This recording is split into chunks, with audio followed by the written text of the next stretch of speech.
Hey, so we have a pretty big topic here today, one that comes up with in all kinds of places, with all kinds of people, whether they're devout Christian disciples or whether people who haven't quite figured out where they stand with God or is there a God. But it's the issue of what happens when right in the middle of our beautiful lives, something as big as cancer comes in. And so today I have with me a guy who's been a friend of mine. We were just talking about it probably since 2004. He had just graduated from high school. No, actually, Yeah. Yeah, that's but it. I was in Southwick, and Dan was a pastor in a kind of a major going concern down in Springfield. And we used to get together. I think we got it together. I used to come and whine to you like, "Oh, life is so hard. Save me."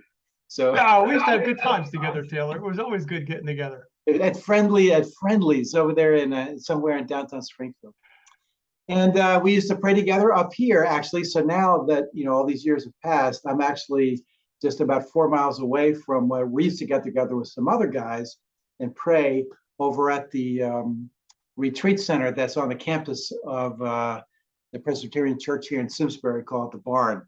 So we've known each other for a long time. So Dan, great to have you today.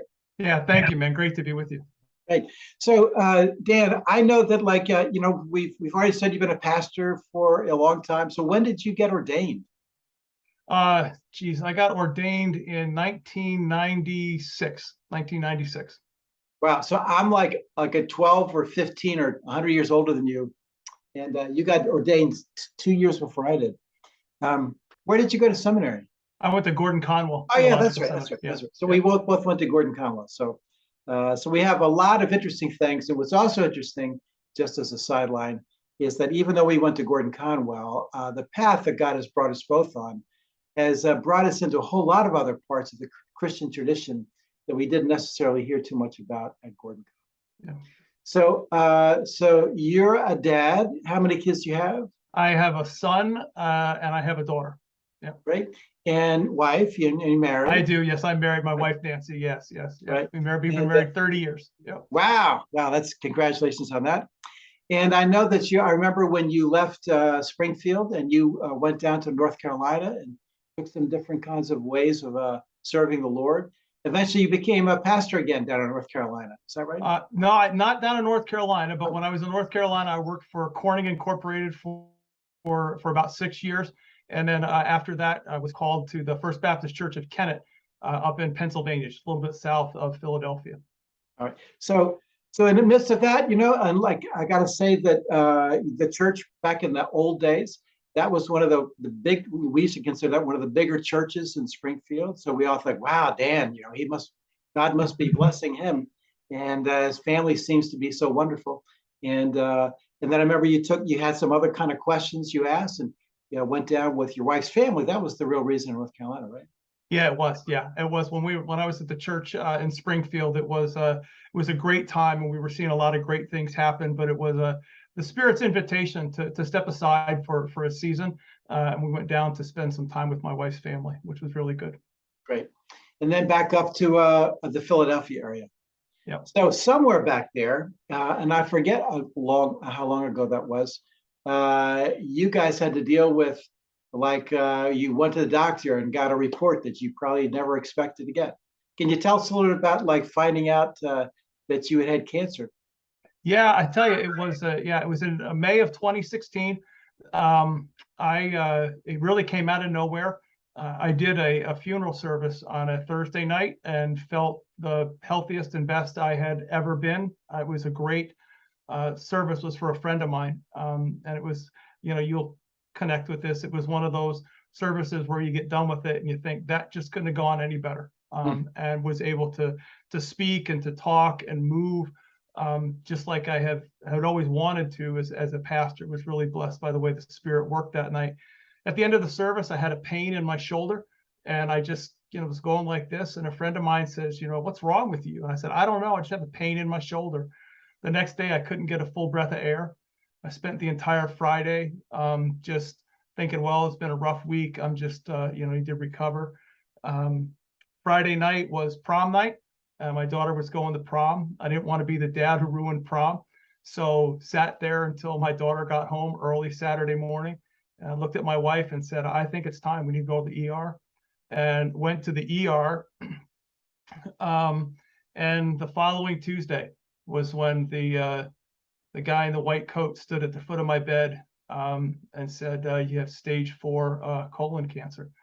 And I couldn't get a full breath of air because there was so much cancer in my liver that it was pushing up against my diaphragm. It was just keeping me from getting a full breath of air.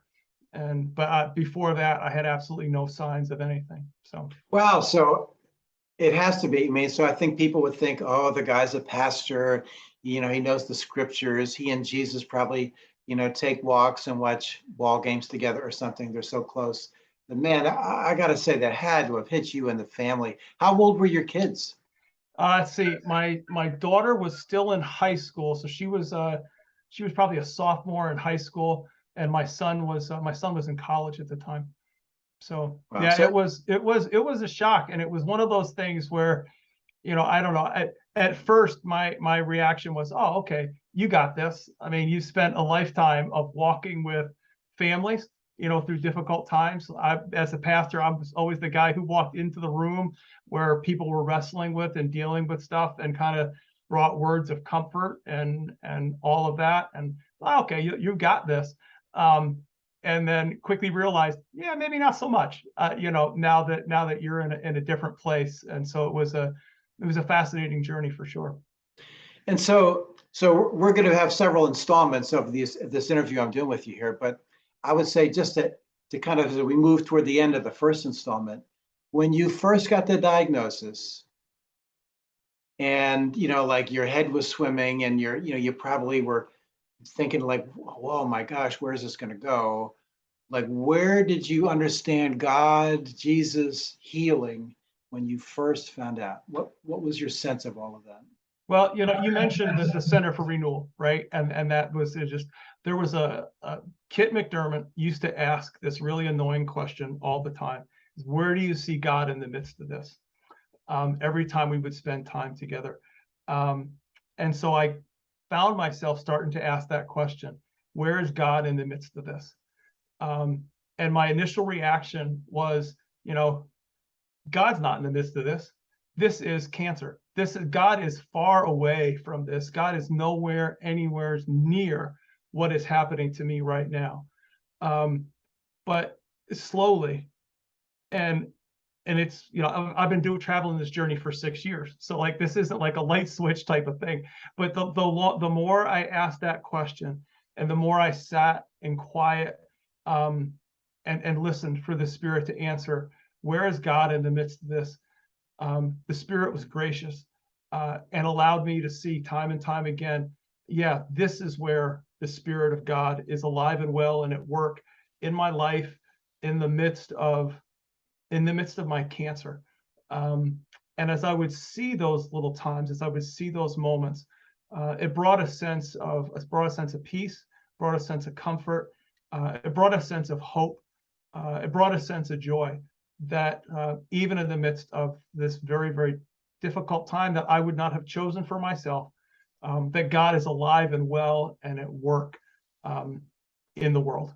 And I'll tell you what, so that's on our next session. That's exactly where I want to pick that up, like coming to terms with that God somehow in the midst of the thing you hope never happens, that God is somehow in the midst of that, and how you came to terms with that. So anyway, so great. Thanks, Dan. We look forward to getting back with you and to adding like version 2. And so look forward. So you'll be able to see these posts as we go. We'll post one, then we'll post the other. And I think we're going to do 3 altogether. So just post. And just as a reminder, on October 2nd here at the church at Trinity Tarrafil in Connecticut, we're going to be having our main service, our service at 9:15 is really going to be a time of prayer for anybody whose life's been affected by cancer in whatever ways. I've lost both parents to cancer, or before their day, as somebody might have said. And so it affects me, affects a lot of us. And so just to keep that out there. So be thinking about, maybe you come and hear a little more about what goes on in these videos, but then to be able to come and to understand Jesus in the midst of all this is still the one who loves us, who cares for us, and gives us grace for a living. So thanks again, Dan. We'll talk to you soon. Okay, thanks.